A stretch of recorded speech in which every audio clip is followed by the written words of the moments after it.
Again, I'm Andy Marceau. I'm the Deputy Chief / Community Risk Reduction Officer at the City of Alpena. I thoroughly apologize for being late. That was on me, but I'm glad I'm here. I did have everything ready. You will all be going home, and we can leave some behind. If I don't have enough, I can bring them back. These real cool bags that I got from DHS, carbon monoxide, and some information in there.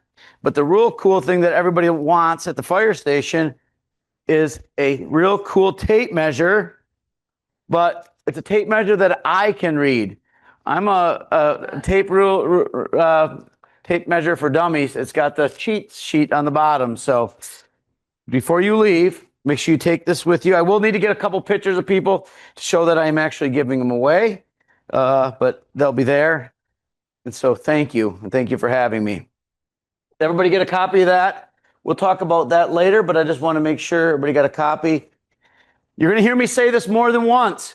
Ever since the ice storm, I've been doing this program. This will be my third time now. And I'm not going to take credit for this, but the first 72 is on you. And that came from a guy by the name of Lenny Avery. He was from New Orleans, and now he's our Target 2000 grant writer. And we're in some after action reviews of the ice storm, and he said even as a young boy he can remember the first 72 is on you, and it just makes sense. And if I think about the ice storm, we were probably really up and running after 72 hours. We had the fairgrounds up and going. Some people in the city had power back. So as we are talking here today, or you take this home, start thinking about what you can have or what you need to survive 72 hours without heat, electricity, food. What would you need? Because then, hopefully by 72 hours, things are starting to happen. Meaning, if we needed generators, they're starting to come to town, things like that. So think about it. I can tell you, if you haven't heard behind the scenes, we are working with many state legislatures to try to get a large generator for the Aplex as one. That doesn't mean that's the only one, but we know the Aplex has a multitude of facilities there, from a big play area or a tennis courts / pickleball courts where you could put, bedding in there. You could also separate the families and the men, or the single men or women. They could go upstairs. You have a full kitchen. We all know about the Aplex for parties. It wouldn't be a party, but we could feed people. There's showers. We also have overflow next door. The rink does not have a generator either, but they could still go over there possibly and hang out if it wasn't too cold. So there's lots of, that's only one facility. We do need to look at facilities, such as Long Rapids Township Fire Hall, maybe Sanborn School, or, maybe a school or something for outlying. So, but all right, we'll get started. Okay. What is a natural disaster? When I think of a natural disaster here in Alpena, my first thing is snowstorms. But we all know we haven't been getting that many snowstorms anymore, and they don't last very long. And we all hear about the snowstorm, it seems like 2 days in advance. And if you go to the local Walmart or Meijer, everybody's buying everything off the shelf, water and bread, because they don't want to have to go out, which is smart. Let's stay in when that snowstorm happens. But that's one thing I think of. The other one is we do have a little bit of flooding. I started in the city back in 1998, and it was just right before that in 1997. If you all remember Long Rapids Road, the culvert got backed up, and I don't know whose fault it was, but it flooded that area, flooded Golf Course Road, and we did have to go in with the boats. The city did before my time and get some people up, but we don't have a lot of flooding. Not that we can't have it. We get extreme heat. We just had a dose of it about a month ago. Now we're getting a little dose now, but I think we can handle 90 degrees for a couple days. We'll talk about that later. And we don't have a lot of wildfires. We don't have jack pines and all that stuff that can start fires. We are concerned, what will this ice storm do in a few years when all that stuff that's on the forest floor dries out? Will there be more potential? I don't think right in the city, but I'm talking about when you leave the city, Alpena Township or out behind. Marcia, do you still live out behind the cement plant area? there's things back there. Could there be more potential back there? And then what are our most common in our hazards in our area? I think snowstorms. Anybody think any different? I mean, we do have tornadoes very frequently. I think in my time, I've heard of a couple out on Worth Road that have little swaths, but nothing major. We do get some windstorms, but nothing major. When it comes to flooding, and we know this stay informed, right? Heaven forbid we never have anything like Texas. Our dams are really good around here. We talk about them. 2 weeks ago, we had a dam report. We talk about it. If they get to a certain level, what we're going to do and where the flood zones are. So we are prepared. So we're in good shape there, but never drive through, running water or flood water. It doesn't take much to lift that car out. When you're in the water, you can lift somebody that's way heavier than you, just like a car can be lifted. You see it all the time, people driving through, and then they get lifted up, and now they start floating down this new river, right? It's scary and sad. So be aware. Prepare to shelter or evacuate, depending on the warning. We do have a lot of things in our small community that we can get out. We can go door to door. We just proved it. In about 8 hours, we can be in every residence in Alpena County. We did it. So we know we could do it again. But you got to have a way to communicate. Have a phone. Have internet. I'll tell you a radio if everything's working. But we know what happened during the ice storm in TV. Even though TV doesn't cover much of our area anymore, we all know it's 7-4 out of Traverse City. We're the forgotten side, right? We don't even have a local person here anymore. She started and said, I can't make it. They want me to do too much. Tornadoes. Hear about it. You hear it. We are big on watching the weather at the fire station, not 24/7, but we have a TV in our kitchen. We have it on. We're wanting to know what the weather's doing, right? If that storm's coming, if there's something, especially with the brown trout coming, is something going to be happening on the lake? Have a safe room.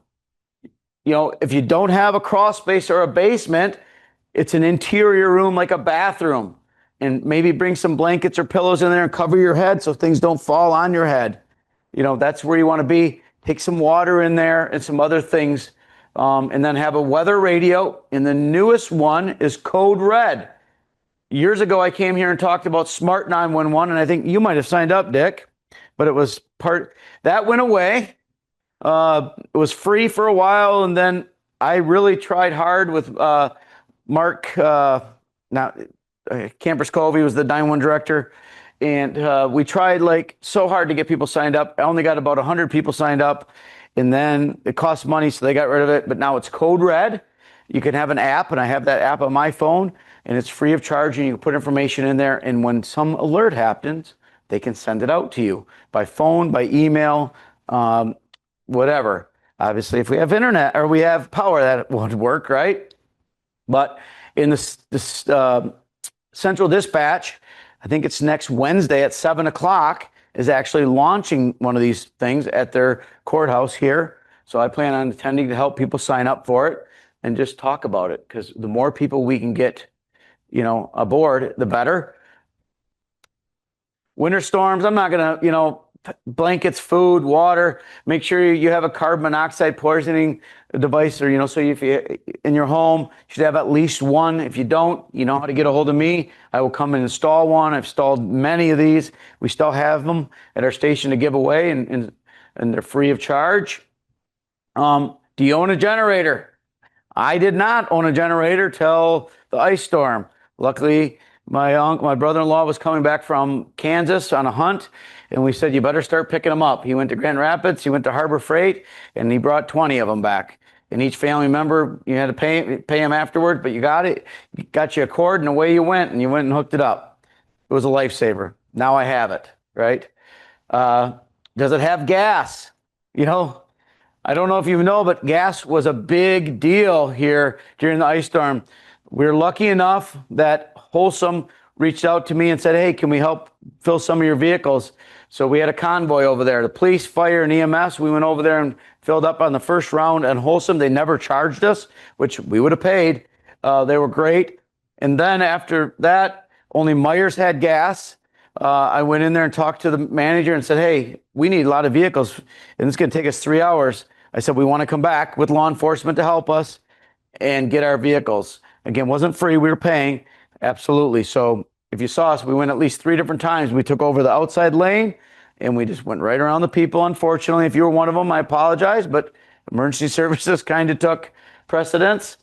So we did that. Oil. Do you have oil? I bought my new generator. I'm so happy at midnight. I put some oil in it. I started it up. I went and laid in bed and I listened to it hum. And for some reason at 3:30, I didn't hear it. I go, oh, I jumped out of bed. The wife didn't even hear me leave. I jumped out of bed. I'm a light sleeper. I go out there and it's off. Sure enough, low oil light. Whew. It kicked it off. Added some more oil. Put some gas in it. Didn't need any gas really. And it fired back up. So lesson learned from example. Have electrical cords, carbon monoxide alarms. Heat waves. Folks, it's hot out. You got to drink lots of fluid. And I know the more fluid you drink, the more you have to pee. And I apologize for that, but that's what we're in. So drink fluid, not the day you're going to go cut the grass. You need to drink the day before. And I always tell people, little test. We can all do this right now. Grab your hand and squeeze it and see if there's any tenting. So you're just going to tent? Yeah, you're dehydrated already. It's a quick, easy thing.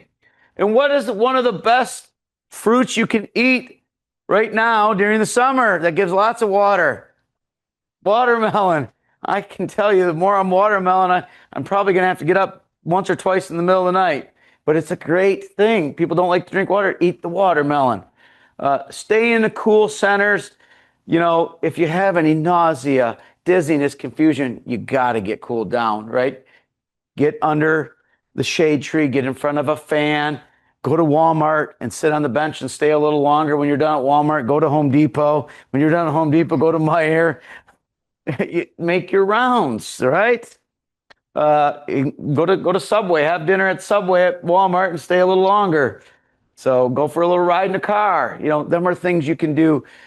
And, you know, come outside if you have to do something later. So take it easy. Now we're going to switch gears a little bit, but it also goes, in fact, fire safety in the home. I know I've covered this a lot with you folks, so I'm not going to dwell on it. I'm going to go to the next slide. Well, this slide right here. I just want to talk about the 8 steps to safety preventing fires. And, you know, you have to have working smoke alarms, right? Doesn't matter when, and you really want the 10-year lithium battery ones. Them, as of right now, you're not supposed to even be able to buy just the regular battery ones. You know, they have to be 10-year lithium battery or hardwired with a battery backup. So that's what you want. Make sure you have those. You don't need to check them every month. If you check them every 6 months, you know, take the broomstick and set them off and make sure they work, or burn a little toast or, you know, whatever you burn on the stove and see if they go off, right? Number 2, if you ever catch on fire, stop, drop, and roll. But you don't have to necessarily get on the ground. This wall would work perfect. If I were to catch on fire in my arm, I can roll against it right here, right? Or my back. Or if I do want to get down to the ground, I could use this to get lower down to the ground and then roll on the ground. I know once you get down there, how are you going to get up, right? Hopefully you have your cell phone. These should go everywhere with you, right? They should be next to your bed. If you go down to the basement, how many have their laundry down in the basement? Yes, this goes with you, or some device, especially when you're home alone. I've been doing this job for 27 years. I can't tell you how many people I've picked up at the bottom of the steps and been there for 2 or 3 days. To think about in 2 or 3 days, laying on the ground, what's been happening. You're cold. Yes, you pee, you poo. It's not pretty, okay? I would love to tell you that your family's coming, but they're busy. That's not an excuse. You folks that have grandkids, they used to come once they get cars and get bicycles, they come for money. They'll come back, but they don't come as often. I know that. Or your own kids, right? Everybody works 8 hours a day and then they got to go home and the kids got sports. I know this. You know, I had a grandma once and I used to go quite a bit. And then as I got older, I went less. And it happens. So have that phone everywhere you go. Stay low during a fire if you can. I don't care. Crawl. You know, get low and go. Crawl. Get out of the house as quickly as you can. Don't overload the circuits. Let's see, how's Dick doing here? Not bad. You know, don't buy those cheap extension cords from Dollar Tree, Dollar General. They're green, they're blue, or they're green, white, and brown. They're junk. Okay, spend a little more, get a little heavier duty one, or get a power strip. Right? Safety. They do cause fires. Practice your fire drill. You don't have to actually do it. If you want, that'd be great. But think about it. If I'm sleeping in bed and the smoke alarm goes off and I know I'm going to tell you to close before you doze, make sure that bedroom door is shut. Not everybody does it because you have pets or you want to hear what's going on, but close it as much as you can. Almost just leave a little bit if you have to so you can easily close it. That door will give you more time to get out. But what do you need, right? Do you walk with a walker? Do you walk with a cane? Do you really want to take your pills or some important documents? They got to be right there. You can't chase them around. You can't chase the cat. You can't chase the dog. You used to have about 12 minutes to get out of your house. You have 2. Everything we put in our house is petroleum based. These chairs right here, there's probably a half a quart of oil in each of these chairs. They burn great. They burn hot and fast. And I can tell you I'm seeing it firsthand as a fire investigator. You don't have time. That's why you got to keep that door closed. Number 6, I'm going to tell you, it says install fire extinguishers. If you know how to use them and you feel confident, you can use them. But there's limitations. That little fire extinguisher that big is not going to put out much fire. You got to have your back always to the door so you can drop it and backpedal and get out of there. I currently, and I will not have any in my house. I have a wife, a son that's 19, and a daughter that's 21. I don't have any. My house is insured. If I don't want them playing firefighter. I don't want them running back. I don't want them getting all the way out. Oh my God, I left something on the stove and going back in, and then they perish. It's not worth it to me. So if I'm there, I'm trained. I'll do what I can. But again, I have insurance for a reason. And I don't mean it rudely. I don't mean it like I'm going to let my house burn, but I don't want them to play firefighter. I'm very leery of that. You know, matches and lights keep safe. Chimneys, that's a hard one. I'm surprised we didn't have more fires during the ice storm. People were burning in their fireplaces that haven't been burnt in a while. And it is hard to find a chimney cleaner. People ask me this all the time, and I can't. I don't know where they are because, you know, in the city, people are not burning wood that much anymore at all. And in the country, they're doing the wood burning stoves that don't need to be cleaned. They're way away from the house. That is a tough thing. If somebody did it and could learn it, maybe that'll be my part-time job when I retire. But yeah, so think about it. But make sure there's not a buildup. You know, make sure it's been cleaned, things like that. We talked about it, escape planning. Make sure you have a plan. Make sure you have what you need by your bed. And close before you doze. It's huge. I really teach the kids that. We're going to look and sound different. We don't want them hiding under the bed. We don't want them going in the closets and hiding from us. We don't want anybody to go in the bathtub and think that's going to help you. You have to get to the window. If you sleep upstairs, you still keep that door closed. Go to the window, open it, push the screen out, throw things out of your window. I tell the kids all the time, throw their books, throw their homework out. Of course, they love that one. But stuffed animals, make like a yard sale. Because when we arrive in the big red fire truck, one firefighter is going to do a 360. And if we come to there, you know, I don't tell the kids this, but if we look up, or you can be yelling at us, but say you've been overcome by smoke, but we see all this stuff, we're going to know you're there. So we're going to go up there and get you, right? I wouldn't tell a kid that because he'd get scared, but you folks understand. That's why you stay by that window. You can stick your head out, and we'll get a ladder and get you out. So stay right there by that window. Fall prevention. I'm going to quickly cover that.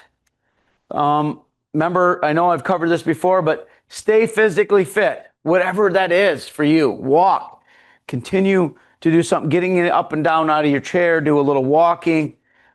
Keep your home well lit. There's so many cheap ways to buy little batteries now to phones or lights, excuse me, from the Dollar Tree and Dollar General that stick-ons and just push the button. They're so cheap. Think about having them. Stay clutter-free, especially your stairways. I can tell you, I go in a lot of homes to put up smoke alarms, and they've had big families, and now they're in the same house, and nobody goes upstairs, so they close it off. But mom and dad store Christmas and Thanksgiving and Halloween and everything on the steps. But then the son or daughter calls and says, hey, can I borrow whatever? And your mom goes, yeah, I sure can, but it's upstairs. I'll go get it. And then they go get it, and then all the clutter on the steps. So, when those grandkids do stop by once a month for some money, say, if you carry all these boxes, I'll give you $20, and then it'll be out of your way. It used to be $1 or $2, but now it's probably 20 with gas prices. Space heaters. Keep 3 feet around them. We do see some fires every year with space heaters. People put combustibles too close. They should never be ran when you're not home and shouldn't be ran at night. Shut them off. And almost all the new ones now, when they tip over, they buzz and then they shut off, which is what they need to do. 5, cook with care. That means I'm fine if you put something in the oven and put a timer on it. An oven is safe. Yes, you can have an oven fire. If you cook that apple pie and it drips down there and eventually, but if you keep it closed, it's not going to leave that container. It's when you put things on the stove and you leave it there and then you go turn on Dr. Phil at 4 o'clock and get entertained with Dr. Phil, and then you forget that you got something on the stove. That's when we have problems. So just think about it. Grab bars, make sure you have them, and the good ones, right, that are attached to a stud in the wall. So have all that stuff. Mats in the bathroom. Also clean up any water. If you get out of the shower and you strip some water, and now you head off to the bedroom to finish getting dressed or something, maybe the phone rings, don't forget to go back and clean that water. Or same thing in the kitchen. If you spilled some water or you doing something and dripped, clean that up as soon as you can so you don't forget. And just review those medications whenever you can. We're lucky now we got a lot of the same My Michigans, so you can go to the different places. I'm not sure if Alpena Health or Thunder Bay are connected yet, but hopefully they eventually can connect to the system so that won't be a factor of keeping your medicines. Now we're back to emergency repairing because it all goes back together. Build a kit, right? So what does a kit look like? I got many examples. Food, water, meds, flashlight. I didn't know we had it, but my wife years ago bought these 2 little flashlights that you spin. Holy cow, were those handy during the thing. Amazing. And they never ran out of batteries because they weren't on batteries, and they put out quite a bit of light. I did not have a weather radio. My cell phone was still working, so that was good. And I also had my pager, my work radio, so I was good there. Charging was a very hard thing for people to charge their phones. People were going out in their cars and charging, right? So maybe buy one of those chargers that you can external, but you have to keep it charged up, so use it periodically. It was a good thing to have. Any important documents you want, you should have somewhere. Your glasses, your hearing aids, pet supplies, maybe a simple basic first aid kit would be handy. How about cash? People in my generation and bond, what's cash? It's cards, debit cards, right? Venmo.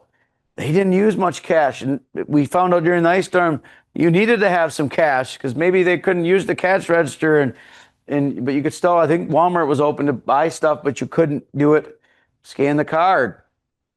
Do you have gas for your generator? I am going to try to keep 1 5-gallon gas can, rotate it, and keep that full. So I always have at least the tank filled and 5 gallons of gas extra. That will get me a long time, almost 2 days or more. 3-day minimum supply, and the first 72 is on you. 72 hours. When the storm hits in your head, I got to make it 72 hours before help is coming. Do I have everything here? And I can't tell you, it's so important to check after your loved ones, your family, your friends, your neighbors. It's quite easy in the city. You can actually go out and see if your neighbor always opens the curtains at 8 o'clock and by 10 or 11 the curtains aren't open, or if their driveway's not shoveled, or the people that carry the mail are very good at that. If they see that the mail's not getting picked up, alert. But we found out once you get outside the city where these long driveways and different things, people weren't getting checked on as much. So it's a lot harder once you leave the city. Have some emergency contacts list for your family.